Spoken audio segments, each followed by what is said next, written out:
Puji nama Tuhan. Selamat pagi Bapak Ibu Saudara sekalian. Bagaimana kabarnya? Luar biasa. Mari kita bersama Tuhan kita. Kita memuji memuliakan nama Tuhan. Mulia sembah.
samping kanan dan samping kiri. Bulan kemarin kita belajar bagaimana kita mengenali diri, juga mengenali orang lain. Tujuannya untuk apa? Supaya ketika diperhadapkan dengan masalah kita tahu mengelola emosi kita. Ketika kita berhadapan dengan teman-teman, dengan saudara seiman, dengan rekan, kita tahu, oh dia ini seperti ini, saya harus menghadapi seperti apa, saya karakternya seperti ini. Nah, saya harus bagaimana bersikap terhadap setiap hal yang terjadi dalam kehidupan ini. Ya, kemarin Bagio bilang, wah kalau untuk tes begini nih harganya mahal gitu ya. Bapak Ibu bersyukur free. Atau saya tarik aja. Atau saya tarik aja gitu ya. Katanya free, bisa ini ya. Itu bagian dari begini. Saya ini orangnya suka belajar Bapak Ibu, jadi tidak terbatas oleh bangku sekolah atau bangku apa. Sebenarnya kalau ada kesempatan, ada waktu, saya ingin kuliah lagi Pak. Saya bilang nggak ingin kuliah lagi, tapi sebentar, pikiran saya terbagi-bagi nanti. Saya nggak fokus ngerjain tugas atau apa. Nah, tapi saya akan belajar apa yang Bapak Ibu Saudara kerjakan kemarin seperti ujian. Nah, itu tuh berdasarkan dari apa yang sudah pernah saya kumpulkan. Nah, gunanya untuk sekarang ini. Nanti saya belajar lagi, saya asikkan lagi, siapa tahu kedepannya ada sesuatu hal yang baru yang bisa kita pelajari bersama. Pagi hari ini kita akan membahas satu tokoh lagi. Minggu kemarin masih ingat siapa yang menjadi tokoh dalam firman Tuhan? Obed-Edom. Ya, seorang Obed-Edom, dia tinggal dari Gad, gitu ya, dikatakan dia dari Gad. Ketika tabut Allah ada di rumah Obed-Edom ini, apa yang terjadi di sana? Tuhan memberkati dia. 3 bulan lamanya tabut Allah itu ada di rumah Obed-Edom dan Tuhan memberkati Obed-Edom beserta seluruh keluarganya. Pagi hari ini juga ada tokoh yang sama. Tapi kita akan melihat dari satu satu bagian yang berbeda. Saya berikan judul Lifelines, ya, garis hidup. Bukan takdir ya, tetapi garis hidup dari seorang Yusuf. Sudah selesai ya kita membaca kitab Kejadian. Yusuf ini menempati paling banyak pasal di dalam Kejadian, mulai dari pasal 37 sampai pasal yang ke-50. Hanya ada jeda satu di pasal 38, itu diceritakan tentang Yehuda dan Tamar. Kenapa tokoh ini diceritakan? Kok kayak begitu kok diceritakan Bapak Ibu? Itu nanti akan ketemu lagi ketika kita masuk di dalam Matius pasal 1 tentang silsilah Tuhan Yesus. Nama Tamar itu disebutkan di sana. Salah seorang perempuan yang dituliskan di dalam silsilah Tuhan Yesus. Awalnya kitab Kejadian menuliskan tentang kisah Yehuda dan Tamar. Ini bukan suatu kebetulan. Kalau kita runtut satu persatu, nanti kita akan ketemu benang merahnya. Oh, ini tokoh yang dulu. Oh, ini yang sudah kita pelajari. Oh, ini yang sudah pernah saya baca. Hari ini sudah ada yang baca kita sampai di Keluaran pasal berapa? 3.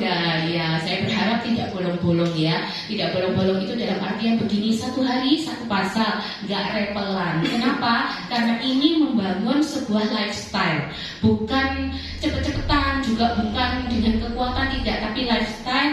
Satu hari cukup satu pasal aja. Dan Bapak Ibu bisa melihat penjelasan-penjelasan yang saya jelaskan di situ semampu saya, sebisa saya. Pagi hari ini lifelines dari seorang Yusuf. Apa itu lifelines? Dia adalah garis hidup, seperti sebuah tali yang digunakan untuk menyelamatkan gitu ya. Tapi di dalam lifeline sendiri itu mempunyai makna bahwa sarana yang memungkinkan seseorang untuk bertahan hidup atau melakukan sesuatu. Kita akan review Bapak Ibu pagi hari ini. Firman Tuhannya tidak terlalu bold, tidak terlalu membutuhkan pemikiran. Saat kita belajar firman, saat kita mendengar firman itu terkadang juga melelahkan gitu ya. Karena apa kudu mikir. Olehnya Roh Kudus tolong kita pagi hari ini. Saya akan mereview setiap part di dalam kehidupannya Yusuf, dan saya akan berikan judul. Yang pertama adalah dia mendapatkan sebuah perlakuan yang istimewa. Kejadian pasal 37. Gak ada salahnya ya, kita baca lagi Kejadian pasal 37 ayat 1, ayat 2, ayat 3, ayat 4. Kemudian ayat 13. Ayat 1, ayat 2, ayat 3, dan ayat 4. Kita akan membaca bersama-sama ayat-ayat ini. Kejadian 37 ayat 1 sampai ayat yang keempat. Demikian firman Tuhan. 2, 3. Adapun Yakub, ia diam di negeri penumpangan ayahnya, yakni di tanah Kanaan. Inilah riwayat keturunan Yakub. Yusuf tatkala berumur 17 tahun, jadi masih muda, biasa menggembalakan kambing domba bersama-sama dengan saudara-saudaranya, anak-anak Bilha dan Silpa, kedua istri ayahnya. Dan Yusuf menyampaikan kepada ayahnya kabar tentang kejahatan saudara-saudaranya. Israel lebih mengasihi Yusuf dari semua anaknya yang lain, sebab Yusuf itu anaknya yang lahir pada masa tuanya. Dan ia menyuruh membuat jubah yang maha indah bagi dia. Setelah dilihat oleh saudara-saudaranya bahwa ayahnya lebih mengasihi Yusuf dari semua saudaranya, maka bencilah mereka itu kepadanya dan tidak mau menyapanya dengan ramah. 13, 2, 3. Lalu Israel berkata kepada Yusuf, bukankah saudara-saudaramu menggembalakan kambing domba dekat Sikem? Marilah engkau kusuruh kepada mereka. Sahut Yusuf, ya Bapak, ya. Perlakuan yang istimewa diperoleh oleh Yusuf. Kenapa bukan Benyamin? Yang bungsu Benyamin kan ya.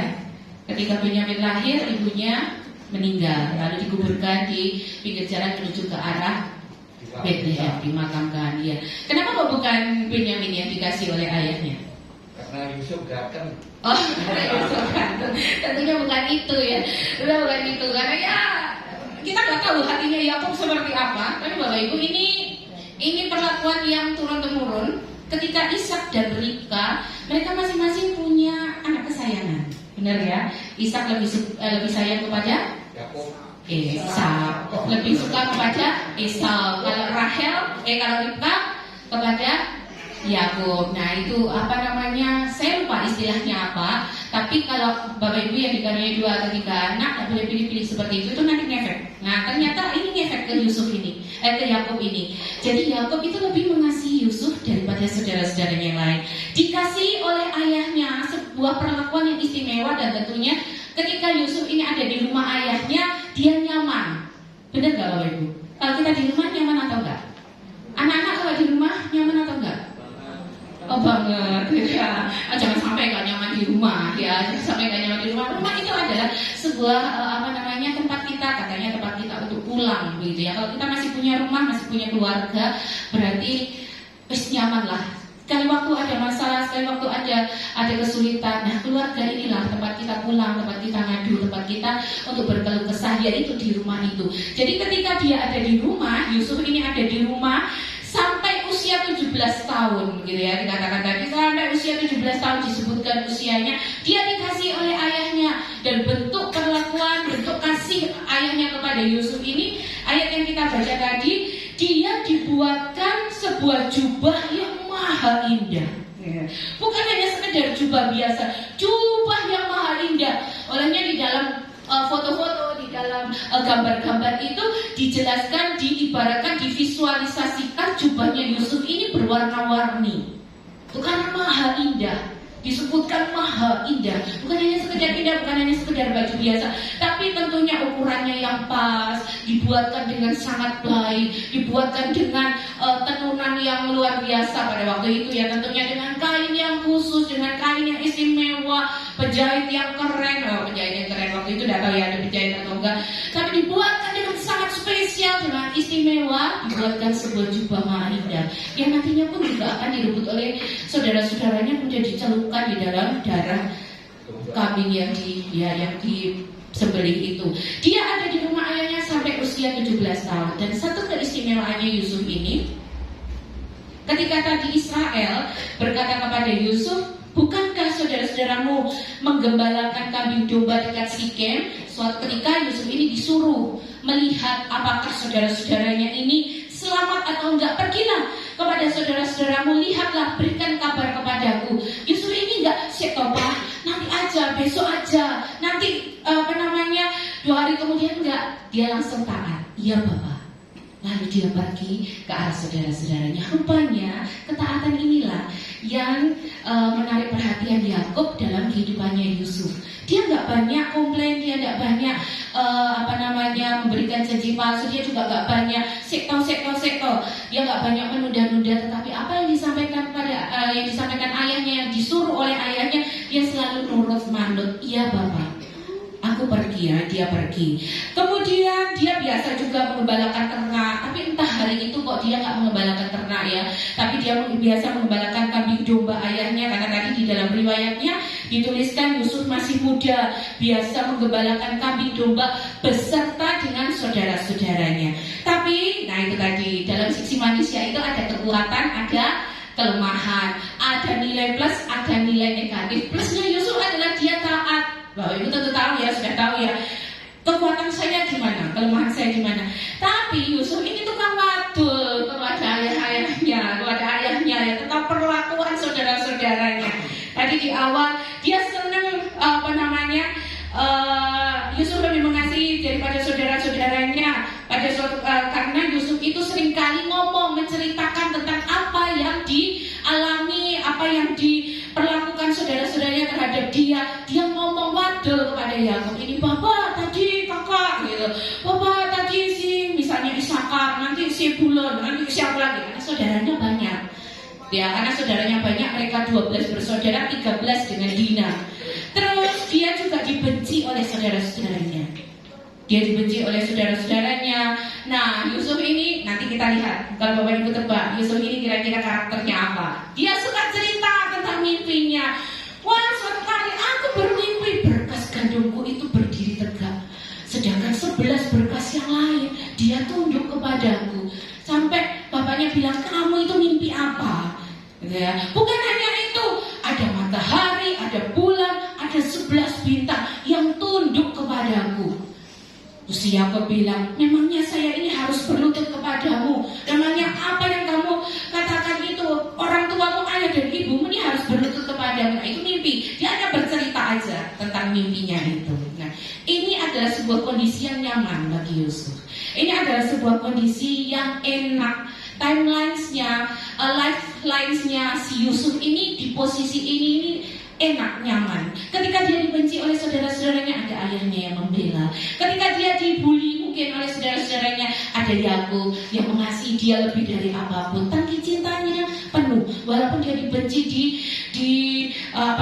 nggak disapa oleh saudara-saudaranya, tidak disapa, tadi dikatakan tidak mau menyapanya dengan ramah. Saudara-saudaranya nggak mau nyapa dengan ramah, mungkin di diseredoti, dipermuti gitu ya, disatru. Nah, tapi ada ayahnya yang selalu membela dia, yang mengasihi dia. Makanya perlakuan istimewa ini membuat Yusuf ini nyaman ketika dia ada di rumah. Enak. Yusuf dalam posisi ini tuh enak. Nah, Yusuf kemudian disuruh oleh ayahnya pergi untuk melihat saudara-saudaranya. Kita baca lagi Kejadian 37 ayat yang ke-12 sampai ayat yang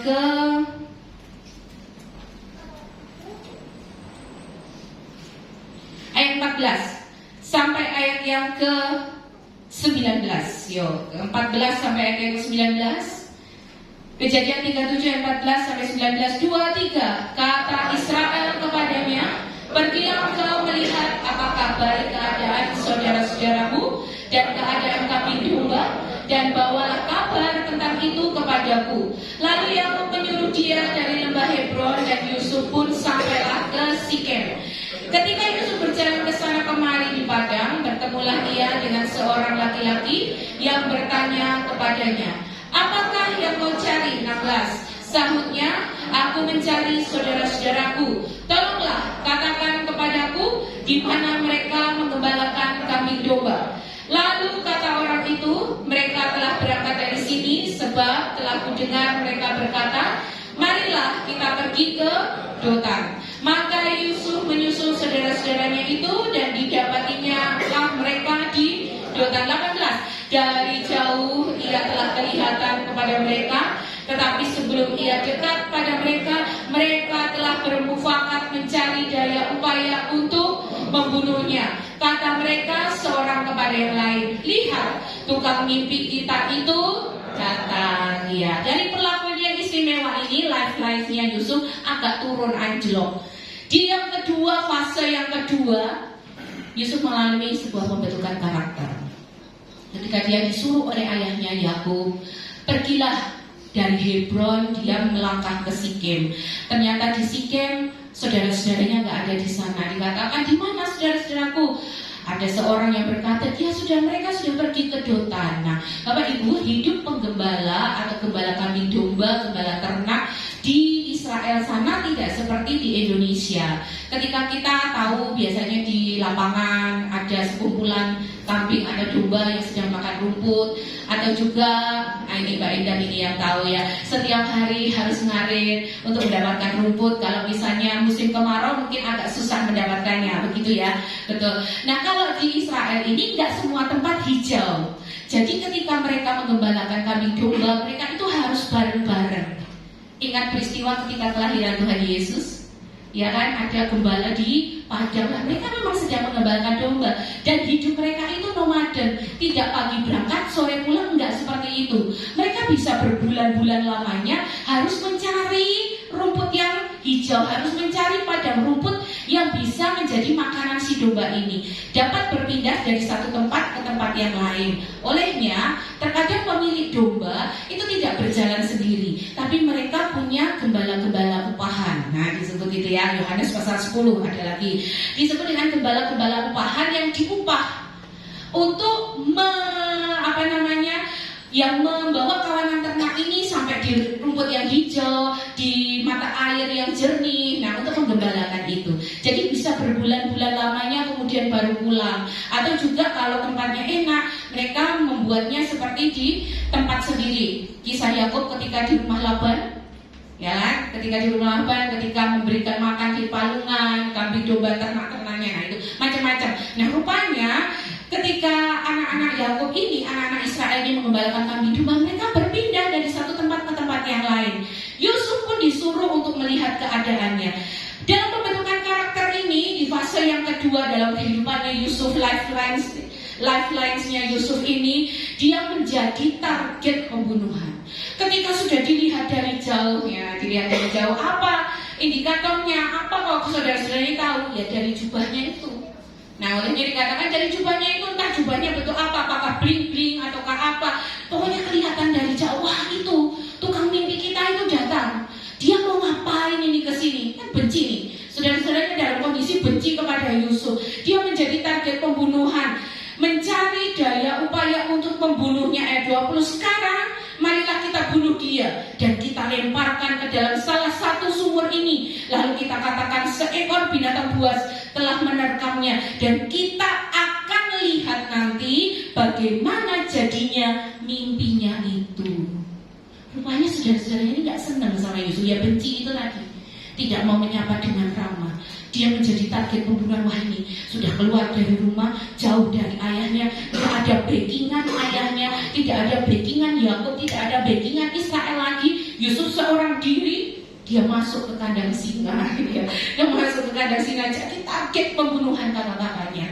Tapi Ruben berkata, jangan bunuh anak itu, lemparkan dia di dalam sumur yang kering dengan satu tujuan, supaya nanti ketika saudara-saudara yang lain tidak tahu, Ruben ini akan mengangkat Yusuf dan akan membebaskan anak itu, dan akan membebaskan Yusuf. Dan benar, dia dilemparkan ke dalam sumur yang kering. Kita akan lihat ayatnya ya Bapak Ibu, dalam Kejadian pasal 42 ya. Kita akan lihat ayatnya bagaimana ketika Yusuf ini dilemparkan di dalam sumur yang kering. Kejadian 42 ayat 21 dan 22. Kita baca lagi bersama-sama. Kejadian pasal 42 ayat 21 dan 22. Ini tidak dikisahkan di dalam Kejadian 37 tadi, tapi dijelaskan di sini. 2, 3. Mereka berkata seorang kepada yang lain, betul-betullah kita menanggung akibat dosa kita terhadap adik kita itu. Bukankah kita melihat bagaimana sesak hatinya ketika ia memohon belas kasihan kepada kita, tetapi kita tidak mendengarkan permohonannya. Itulah sebabnya kesesakan ini menimpa kita. 22. Lalu Ruben menjawab mereka, bukankah dahulu kukatakan kepadamu, janganlah kamu berbuat dosa terhadap anak itu, tetapi kamu tidak mendengarkan perkataanku. Sekarang darahnya dituntut daripada kita. Ya Ibu, ketika dilempar ke dalam sumur yang kering, itu bukan sebuah kenyamanan bagi Yusuf, karena sumur yang kering itu menjadi target binatang buas. Terkadang binatang buas bersembunyi di sumur yang kering ini, dan pada saatnya dia akan menangkap mangsa. Kalau di dalam itu ada binatang buas, Yusuf pada waktu itu jadi makanan empuk binatang ini. Bisa harimau, bisa apalah hewan yang besar yang ganas gitu ya, mereka ada di padang belantara. Nah, bagaimana ketika Yusuf ini dimasukkan dalam sumur itu dijelaskan di dalam Kejadian 4. Bukankah kita melihat bagaimana sesak hatinya dia, bagaimana dia merengek memohon belas kasihan. Wah, ternyata dramatis ya Bapak. Ketika dia diseret, dilucuti dari jubahnya yang maha indah itu dan dimasukkan ke dalam sumur itu, rupanya Yusuf ini nggak diem aja, dia nggak pasrah aja, enggak, dia berontak. Jangan, kalau boleh dia mungkin teriak nangis, tapi nggak ada. Dan itu bisa jadi bahan tertawaan saudara-saudaranya yang lain. Wah, kau rasa kamu ya, kamu yang sudah bermimpi nggak karuan, kamu yang senang melaporkan kejadian kakak-kakakmu ke ayah, kamu sekarang masuk di sumur yang kering ini. Bagaimana dia merengek-rengek memohon belas kasihan. Ketika saya membayangkan, nah ini orang dulu biasanya mengimajinasikan, ketika dia digeret, dipaksa untuk masuk ke dalam sumur yang kering ini, bagaimana histerisnya Yusuf ini, merontanya dia. Karena dia tidak ada salah. Salahnya dia apa? Mungkin pada waktu itu dia nggak ngerti. Dia hanya melakukan apa yang ada di dalam pikirannya saja. Kemudian selanjutnya, ketika saudara Ruben ini pergi, kemudian ada rombongan para pedagang Ismaili. Mereka datang. Gak ada untungnya kita bunuh anak ini. Gak ada untungnya juga dicemplungkan di dalam sumur kering. Ayo kita angkat, kita jual saja. Dijual dengan harga budak 20 sikal perak. Itu harga budak. Dan Bapak Ibu, menjadi seorang budak itu bukan sesuatu yang istimewa. Dia gak punya hak. Dia harus manut, melakukan apapun dari kafilah ini.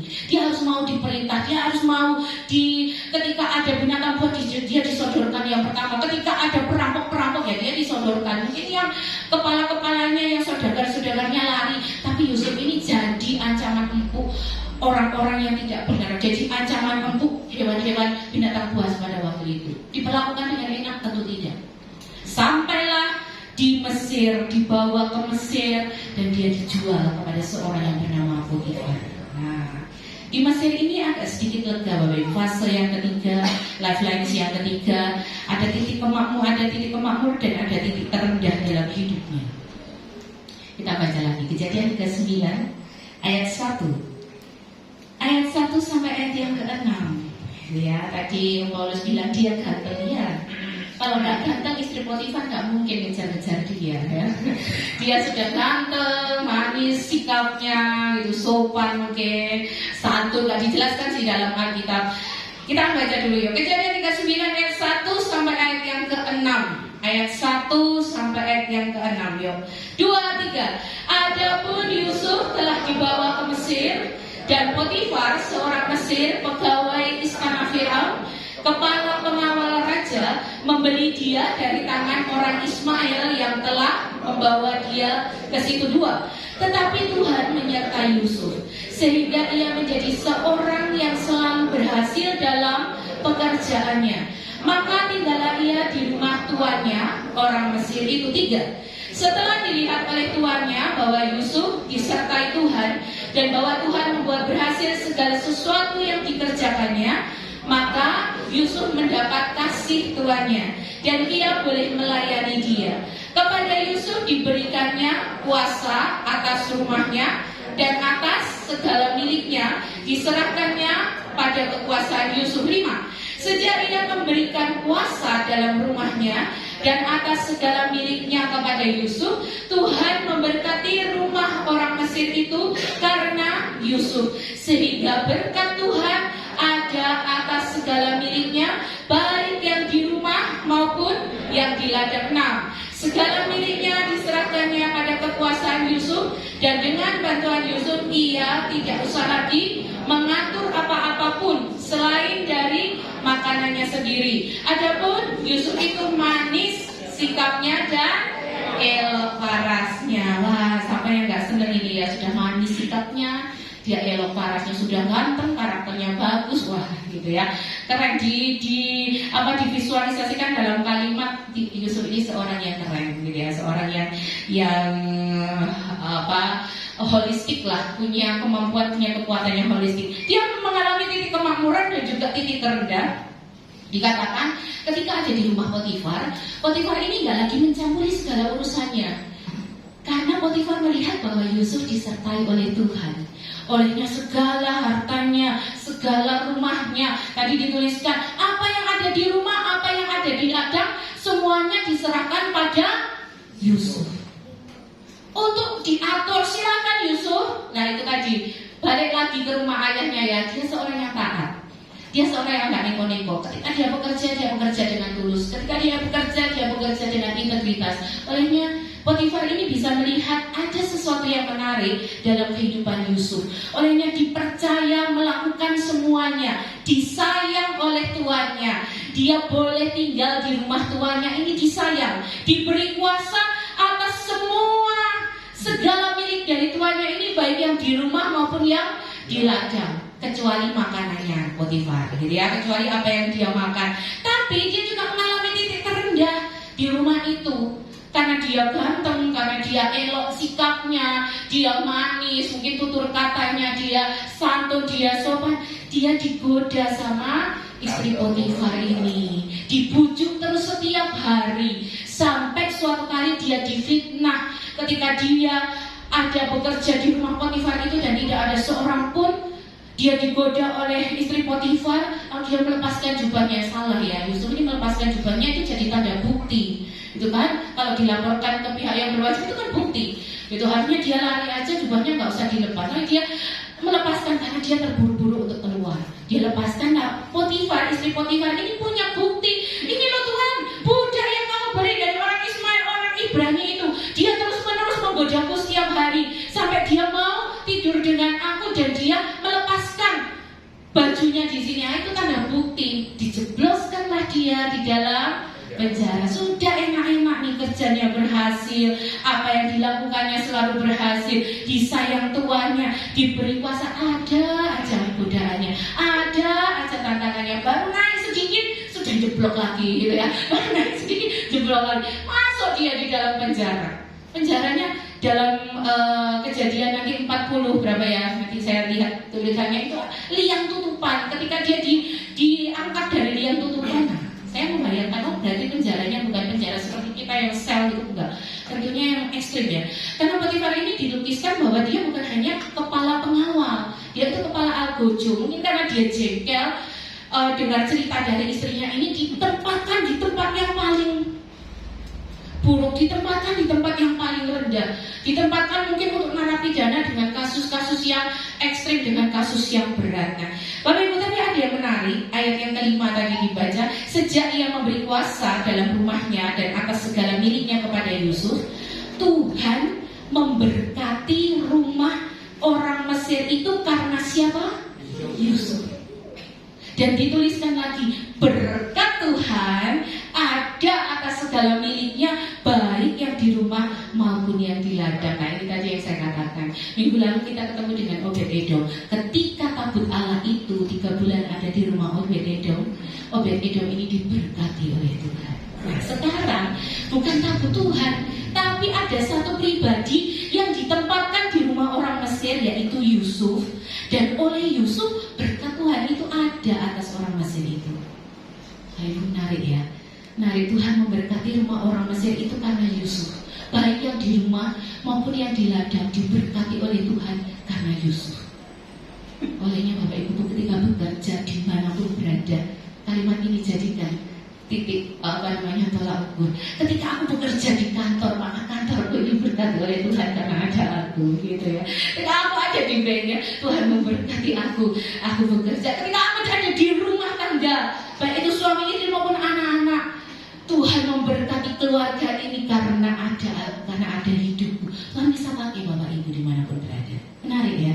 Tuhan memberkati karena ada satu orang yang sungguh-sungguh di hadapan Tuhan. Tuhan memberkati karena ada satu orang yang istimewa, yang disertai oleh Tuhan. Yuk kita lanjut. Setelah naik turun lagi nih, ini turun lagi ya. Turun lagi dia ada di penjara. Nah menarik Bapak Ibu, ketika dia ada di penjara, yuk kita buka. Kita lihat masih dalam pasal 37 ayat 21-23. Yuk kita baca lagi. Kejadian 39 ayat 21 sampai ayat 23. Kejadian 39 ayat 21, 23, 23. Tetapi Tuhan menyertai Yusuf dan melimpahkan kasih setianya kepadanya dan membuat Yusuf kesayangan bagi kepala penjara itu. Dua-dua. Sebab itu kepala penjara mempercayakan semua tahanan dalam penjara itu kepada Yusuf, dan segala pekerjaan yang harus dilakukan di situ dialah yang mengurusnya. 23. Dan kepala penjara tidak mencampuri segala yang dipercayakan kepada Yusuf karena Tuhan menyertai dia, dan apa yang dikerjakannya dibuat Tuhan berhasil. Wah, menarik ya. Apa yang dikerjakan dibuat Tuhan berhasil. Ketika dia ada di dalam penjara, mungkin ini kemungkinan ya, ketika saya membaca, saya menebak-nebak, mungkin cerita tentang Yusuf memberkati, tentang Tuhan memberkati Potifar. Yusuf bekerja di rumah Potifar ini nyampe ke kepala penjara ini. Nah, sampailah Yusuf di kepala penjara. Oh, ini kau orangnya yang katanya ketika bekerja dibuat Tuhan selalu berhasil. Dan kata Tuhan Potifar disertai oleh Tuhan. Mungkin ya, karena cerita-cerita seperti itu akan cepat berkembang. Nah, dia disayang oleh kepala penjara. Kembali lagi, dipercayakan semua yang ada di penjara ini. Kepala penjara tadi bilang, dituliskan bahwa tidak lagi mengurus apapun, semua dipercayakan pada Yusuf. Enak ya, enak nih. Kepala penjara tinggal tekan kontrak aja, Yusuf yang mengerjakan semuanya. Nah, pasti dia ini seorang yang teliti ya. Nanti kita lihat warnanya. Dia seorang yang teliti, dia seorang yang bekerja keras, dia seorang yang teratur, dia seorang yang disiplin gitu. Dia juga bisa menafsirkan mimpi. Ketika pasal 40 juru minuman dan juru roti dimasukkan di dalam penjara yang sama, mereka berdua mimpi dan gelisah. Pejabat kerajaan gitu ya. Pejabat kerajaan ini mimpi dan gelisah. Lalu mereka masing-masing menceritakan mimpinya. Juru minuman, wah 3 hari lagi kamu akan dikembalikan ke posisimu karena mimpinya ini indah. Juru roti juga sama. Juru roti bilang 3 hari kemudian kamu juga akan diangkat tinggi, tapi bukan dikembalikan ke posisimu, tapi kamu akan digantung di tiang gantungan. Hari itu juru minuman dan juru roti ini adalah pejabat penting di dalam sebuah kerajaan. Mereka adalah orang yang dekat dengan raja, terkhusus juru minuman, karena dia akan menghidangkan minuman kepada raja dan sebelumnya akan mencicipinya, gitu ya, akan mencicipinya. Kalau juru roti dia bertanggung jawab terhadap pembuatan roti tidak terlalu signifikan. Yang paling dekat dengan raja ini adalah juru minuman. Ketika Yusuf sudah menafsirkan mimpi, dia berpesan kepada juru minuman itu, dikatakan seperti ini, ingatlah padaku ketika kamu nanti sudah diangkat jadi kepala juru minuman lagi, ketika kamu sudah ditabiskan lagi, ketika kamu sudah dikembalikan ke posisimu, ingat akan aku. Yusuf pesan gitu, karena aku di sini bukan karena kesalahanku, tapi Bapak Ibu namanya manusia, gampang lupa. Gampang lupa. Itu manusiawi, tapi tidak bisa digeneralisasi ya. Lali aku nggak bisa. Itu kalau kita sudah pelupa, kita bisa buat jadwal. Oh ya, jadwal ini gitu ya. Bukan berarti itu jadi alasan tiba-tiba jadi lali aku nggak ke gereja, kenapa lali aku lagi di mingguan, itu blind namanya ya. Itu bukan karena ini. Karena manusia dia gampang lupa. Yusuf ini terlupakan. Lali kan, juru minuman sudah dikembalikan ke posisinya, dia lupa, nelongso nggak Bapak Ibu. Jadi Yusuf ini kayak siksak ini ya, naik turun, wah dia posisi yang nyaman, dimasukkan di sumur, dijual. Dia mengalami kemakmuran di rumah Potifar, difitnah lagi, masuk penjara, dipercaya kepala penjara, wah dilupakan lagi. Sampai berapa lama? Kejadian 41. Setelah lewat 2 tahun lamanya. Nah ini, mimpi Fir'aun ini menjadi titik tolak Yusuf dikeluarkan dari penjara. Fase yang selanjutnya, dia mengalami fase kekuatan mengasihi. Kenapa saya kasih judul ini, nanti saya akan jelaskan. Kekuatan untuk mengasihi. Setelah lewat 2 tahun lamanya, Fir'aun bermimpi. Ada 7 berkas yang kurus memakan 7 berkas yang gemuk. Ada 7 lembu yang kurus memakan 7 lembu yang gemuk. Semua orang penafsir mimpi di Mesir gak ada yang tahu, lo gimana? Lalu juru minuman ingat, tuanku, saya harus minta maaf hari ini. Ketika saya ada di penjara waktu itu, ketika tuanku memasukkan saya dengan juru roti, itu ada seseorang yang menafsirkan mimpiku. Mungkin dia bisa menafsirkan mimpi Tuhan. Oh panggil. Ini panggilannya ini seperti ini. Panggil dia, panggil untuk menghadap kepada mana tadi saya tuliskan. Nah ini 14 dari Kejadian 41 saya akan bacakan ke Bapak Ibu. Kemudian Fir'aun menyuruh memanggil Yusuf. Segeralah ia dikeluarkan dari apa? Tutupan. Dari tutupan ia bercukur dan berganti pakaian lalu pergi menghadap Fir'aun. Segera dikeluarkan dari tutupan, gitu ya, kayak tutupan. Ini di terjemahan ini, jadi saya membayangkannya bisa jadi penjara bawah tanah. Untuk orang-orang yang memang ekstrim kejahatannya ya, dia difitnah, Fir'aun kan punya kuasa untuk menjebloskan dia ke penjara manapun. Ketika dia dipanggil, Fir'aun menceritakan mimpinya. Lalu apa yang dikatakan Yusuf? Tuanku Fir'aun, mimpi Tuanku ini sangat penting. Kedua mimpi itu memiliki makna yang sama. Ada 7 tahun kelimpahan, sangat limpah. Tapi ada 7 tahun kekurangan. Lalu apa yang Yusuf katakan? Dia buat strategi Bapak Ibu. Bapak Ibu simak, saya akan bacakan yang Kejadian 41. Oleh sebab itu, baiklah tuanku Fir'aun mencari seorang yang berakal budi dan bijaksana, dan mengangkatnya menjadi kuasa atas tanah Mesir. Baiklah juga tuanku Fir'aun berbuat begini, yakni menempatkan pendiri-pendiri atas negeri ini, dan dalam ke-7 tahun kelimpahan itu memungut 1/5 dari hasil tanah Mesir. Mereka harus mengumpulkan segala bahan makanan dalam tahun-tahun baik yang akan datang ini, dan di bawah kuasa tuanku Fir'aun menimbun gandum di kota-kota sebagai bahan makanan serta menyimpannya. Demikianlah segala bahan makanan itu menjadi persediaan untuk negeri ini dalam ke-7 tahun kelaparan yang akan terjadi di tanah Mesir, supaya negeri ini jangan binasa karena kelaparan itu. Wah, ahli strategi. Oh ya, Yusuf ini ahli strategi. Dia menafsirkan mimpi, dianggap menjadi kuasa atas Mesir. Dan Yusuf ini bukan hanya sekedar menafsirkan mimpi, tapi dia memberikan solusi. Tuhan Fir'aun harus berbuat begini, supaya dalam 7 tahun kelimpahan kita bisa menimbun gandum itu. Bapak Ibu pernah bayangkan nggak? Gandum itu disimpan di mana? Gandum itu tahannya berapa lama sih? Kayak beras lah. Beras itu tahannya berapa lama? Tadi beras berapa lama Mbak Santi? 1 tahun bisa tahan? Enggak. Beras sekarang bisa tahan? Ada selamat mana ini? Selamat kan tidak? Oh, enggak. Bisa tahan enggak? Biasanya sudah jadi bubuk gitu ya. Ada itunya lah. Dari mana ini Yusuf ini? Dia juga mengatur strategi untuk penimbunan gandum. Harus disimpan di ruang yang seperti apa, di tempat yang seperti apa. Wah, itu luar biasa Bapak Ibu. 7 tahun. Nggak hanya 7 tahun, gandum ini nantinya akan disimpan sampai 14 tahun. Lagi mana enggak, 7 tahun kelimpahan kan ditimbun semua ya. Nanti 7 tahun kelaparan baru dia dikeluarkan pelan-pelan. Lama loh waktunya. Wah, ahli strategi banget. Cerdas dia, pintar dia. Jangan sopan, pintar lagi. Masa kamu ini? Hanya saja wajahnya nggak ditunjukkan gitu ya. Wajahnya nggak ditunjukkan. Wajah yang saya pasang ini ya saya ambil dari visual di di sosial media ya. Saya pilih yang ganteng-ganteng memang. Saya sampai tanya, kok pilihannya wajahnya ganteng-ganteng semua? Ya sengaja gitu ya.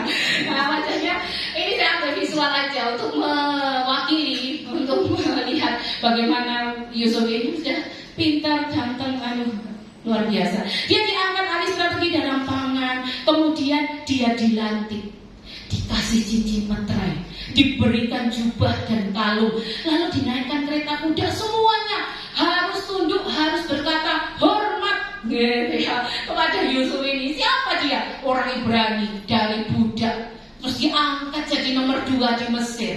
Hebat lah itu. Tapi yang hebat bukan ini. Selanjutnya dia hebat ketika dia menyambut saudara-saudaranya. Ternyata kelaparan itu bukan hanya menimpa Mesir, tapi juga negara-negara tetangga, bangsa-bangsa di sekitarnya, sampailah di rumah Yakub juga mengalami kelaparan.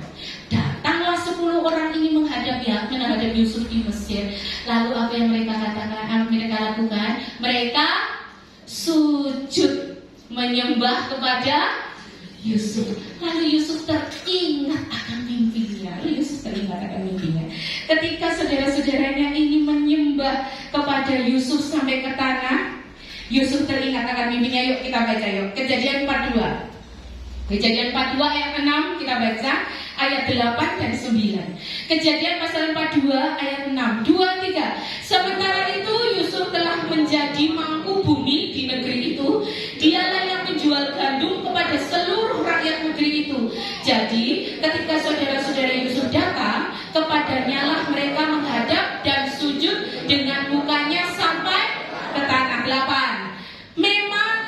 mengenal saudara-saudaranya itu, tetapi dia tidak dikenal mereka. 9, 2, 3. Lalu teringatlah Yusuf akan mimpi-mimpinya tentang mereka. Berkatalah ia kepada mereka, kamu ini pengintai, kamu datang untuk melihat-lihat di mana negeri ini dijaga. Ya, Yusuf mengalihkan ya, karena dia ingat akan mimpinya itu.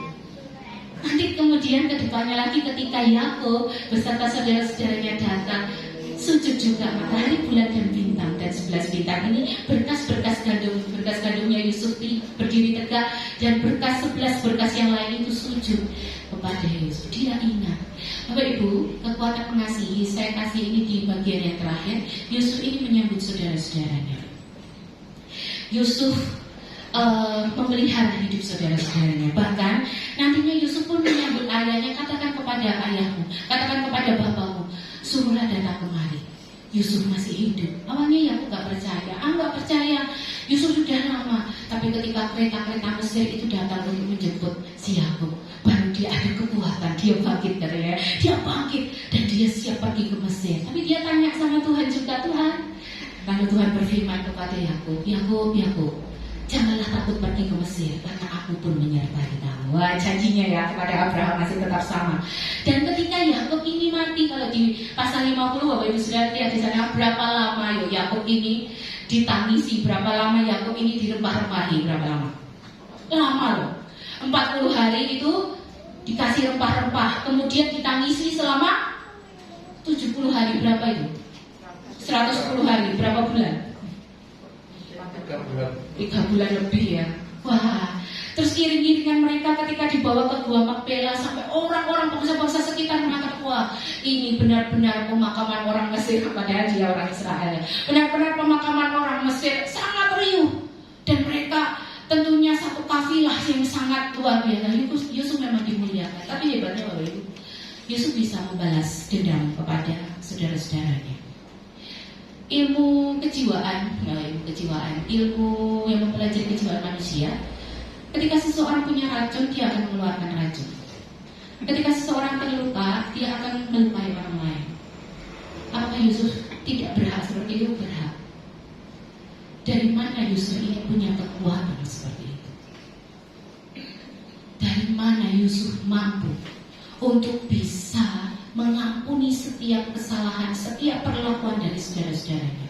Tadi saya ajak Bapak Ibu untuk berpetualang ketika dia akan dimasukkan ke dalam sumur yang kering, betapa sesak hatinya. Itu hanya satu yang dikisahkan. Lalu bagaimana ketika dijual dia sebagai budak? Perlakuan budak itu tidak manusiawi. Apa yang Yusuf alami? Lalu dia mengalami sesuatu yang enak sedikit di rumah Potifar. Dia difitnah, dimasukkan dalam penjara. Tentunya di dalam penjara enggak sak-dek-saknya. Ketika Yusuf masuk jeblok, langsung kepala penjara, oh ya aku menyerahkan semuanya padamu. Enggak, itu butuh proses. Berapa lama, berapa tahun kita nggak tahu. Tapi akhirnya dia dipercaya kepala penjara ini. Lalu dia dilupakan. Bapak Ibu, apa yang Yusuf alami, luka yang Yusuf alami ini berat. Apa yang Yusuf terima, apa yang Yusuf jalani dalam lifeline-nya dia. Kalau dia boleh milih sama Tuhan, Tuhan aku nggak mau kayak gini. Aku nggak mau masuk sumur, aku nggak mau di penjara, aku nggak mau difitnah, aku nggak mau jadi budak. Aku juga nggak mau dibenci sama saudara-saudaraku. Aku nggak mau diperlakukan buruk sama saudara-saudaraku. Tapi ketika dia menjadi mangku bumi, orang nomor 2 di Mesir, dia punya hak terhadap saudara-saudaranya. Dia punya hak ketika dia membunuh saudaranya, punya hak. Dia punya hak ketika dia harus memenjarakan saudaranya. Disiksa dalam bentuk apapun, mungkin akan dilemparkan ke sumur kering, mungkin akan dijadikan budak, membalas apa yang pernah dia alami. Tapi Bapak Ibu, kekuatan mengasihi Yusuf ini lebih besar daripada apa yang dia rasakan. Ini saya buat lifelines-nya dia naik turun ya. Rumah Yakub dijual jadi budak. Bisa lihat ya, dijual jadi budak, kemudian dipercaya Potifar, turun lagi di penjara, jadi kesayangan kepala penjara, dilupakan, menjadi kuasa atas Mesir. Hal yang menarik, bagaimana Yusuf ini bisa sembuh dari lukanya? Tentunya dengan perjuangan yang hebat. Kalau mungkin zaman sekarang dia sudah bunuh diri, bundir gitu ya. Bundir kan apa? Kan nggak kuat. 13 tahun Yusuf mengalami situasi yang up down. Dia tadi keluar dari rumah usia 17 tahun. Ketika dia masuk ke istana Firaun, disebutkan dengan persis Yusuf menghadapi Firaun pada usia 30 tahun. Berarti rentang waktu 13 tahun ini up-down-nya Yusuf itu. Menarik. Saya balik lagi ketika dia menamakan anak-anaknya. Yuk, kita akan lihat ketika dia menamakan anak-anaknya ini menjadi titik tolaknya Yusuf. Dia mengalami semuanya dirangkum dalam nama anak-anaknya.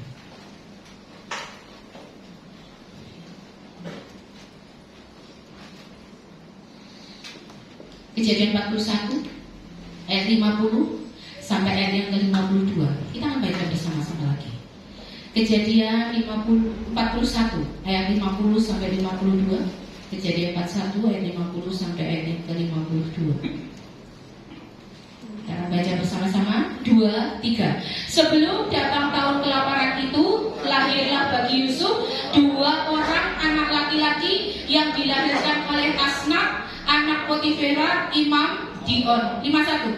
Yusuf memberi nama Manasye kepada anak sulungnya itu sebab katanya, Allah telah membuat aku lupa sama sekali kepada kesukaranku dan kepada rumah bapakku. 52. Dan kepada anaknya yang kedua diberinya nama Efraim sebab katanya, Allah membuat aku mendapatkan anak dalam negeri kesengsaraanku. Dalam firman Allah yang hidup sesuai dengan yang saya tuliskan, Yusuf menamai putranya yang sulung Manasye. Artinya Allah membuat aku lupa, karena Allah telah membuat aku melupakan segala kesengsaraan masa mudaku dan kerinduan akan rumah ayahku, katanya. 52. Putranya yang kedua dinamai Efraim, artinya berbuah-buah, karena Allah telah membuat aku makmur di tanah perhambaan. Nah, Ibu, Yusuf kalau mau kecewa, Yusuf kalau mau gelo, Yusuf kalau mau tinggal dalam Tuhan itu bisa. Tapi Yusuf tidak. Allah yang membuat dia, Allah yang menyertai dia, yang membantu Yusuf ini kemarin di Cahaya terakhir, yang membantu Yusuf ini untuk memiliki self-esteem yang baik. Bukan karena kesengsaraan, bukan karena Yusuf hebat, itu Yusuf dihargai, tidak. Tapi karena Yusuf adalah Yusuf, itu cukup. Dan untuk menjadi seperti itu nggak gampang, Bapak Ibu. Untuk menjadi seperti Yusuf ini, Allah membuat aku lupa akan kesengsaraanku, akan segala penderitaanku. Berat. 2 anak Yusuf ini punya makna yang dalam. Karena Allah membuat aku lupa pada kesengsaraanku dan pada kerinduan akan rumah ayahku. Dipikirnya Yusuf gak rindu rumah bapaknya, rindu. Mungkin dalam hari-harinya ketika dia kangen, ketika dia rindu kepada bapaknya, perlakuan istimewa ayahnya itu tadi ya. Dia kangen, dia rindu, dia mungkin menangis. Karena ketika dia ketemu dengan saudara-saudaranya, apa yang dia lakukan? Dia nangis kan. Kemudian yang kedua, Efraim artinya apa? Berbuah-buah, makmur. Allah membuat aku makmur di tanah penumpanganku, di tanah perhambaanku. Hebat. Lifeline Yusuf ini nggak gampang. Itu yang Tuhan kisahkan. Kemudian ada satu perkataan di akhir dalam kisah Yusuf ini. Perkataan apa ini ya? Kemarin ketika saya membaca apa yang Yusuf katakan ini ya, apa yang Yusuf ceritakan kepada saudara-saudaranya ini, sampai Yusuf berkata seperti itu. Mana ini? Kemudian matilah Yusuf. Sebentar. 45.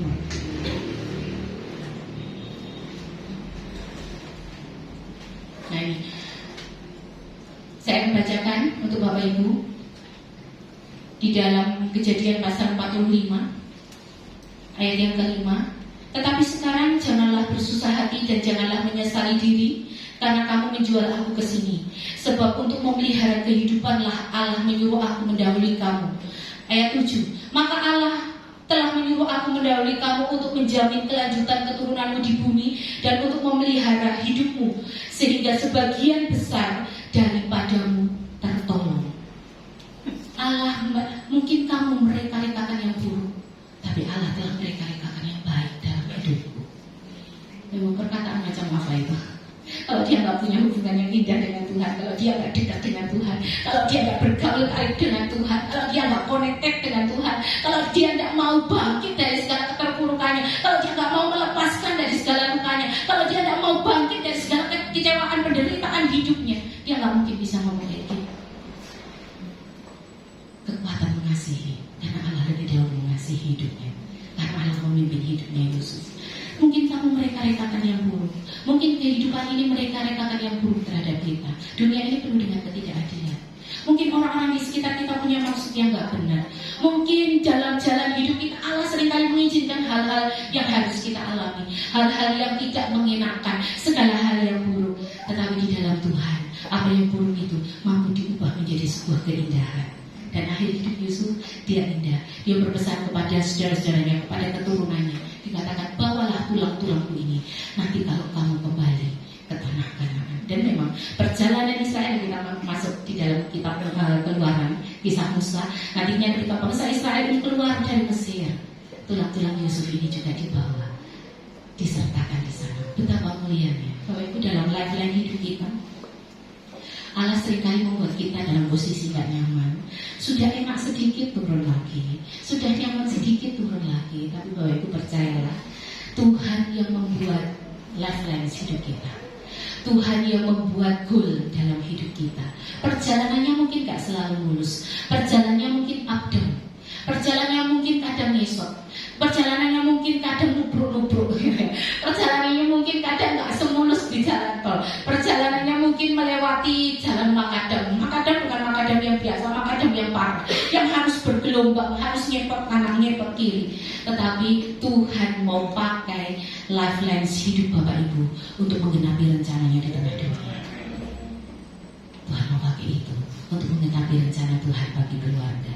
Tuhan mau pakai itu untuk menggenapi rencananya bagi gereja. Tuhan mau pakai itu untuk menggenapi rencananya bagi sekitar kita. Olehnya apa yang Tuhan percayakan sekarang, apa yang Tuhan percayakan sekarang, lakukan dengan sungguh-sungguh. Apa yang Tuhan izinkan sekarang, Tuhan mau Tuhan apa? Boleh tanya, tapi menyerah tidak. Boleh kita lelah, boleh kita berharap kepada Tuhan, boleh kita ngadu kepada Tuhan, tapi untuk lelah, tapi untuk menyerah itu jangan. Tuhan yang pemilik hidup kita, dan Tuhan akan menggenapinya dalam hidup ini. Amin. Sebagaimana Yusuf pagi hari ini kita belajar lifeline-nya hidupnya abdon, indah, menarik. Dan kalau melakoni apa Bapak Ibu ya, tidak saya bayangkan jadi Yusuf melakoni apa, tidak seindah ketika kita membaca. Tapi cerita ini menjadi kekuatan dalam kehidupan kita sekarang.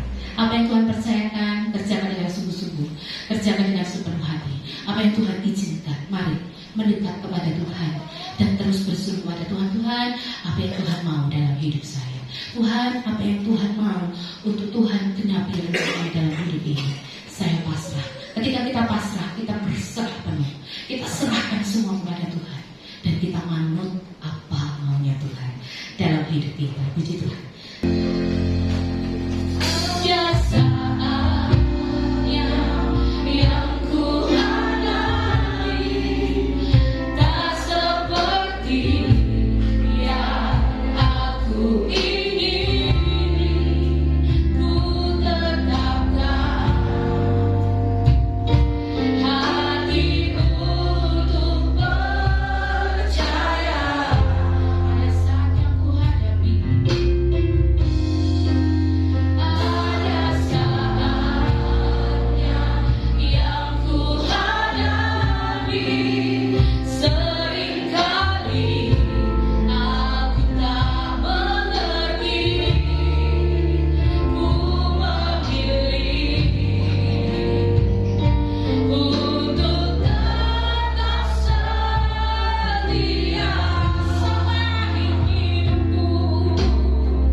kepada Tuhan, pulanglah dengan penuh sukacita dan terimalah berkat dari Tuhan. Kasih karunia dan damai sejahtera yang berlimpah-limpah dari Allah Bapa di sorga, kasih sayang dan cinta dari Tuhan kita Yesus Kristus, serta penyertaan, penghiburan dan kekuatan dari Roh Kudus menyertai kita semua mulai saat pagi hari ini dan sampai selama-lamanya. Pulanglah, terimalah berkat ini. Di dalam nama Tuhan Yesus kami sudah berdoa dan kami mengucap syukur. Haleluya.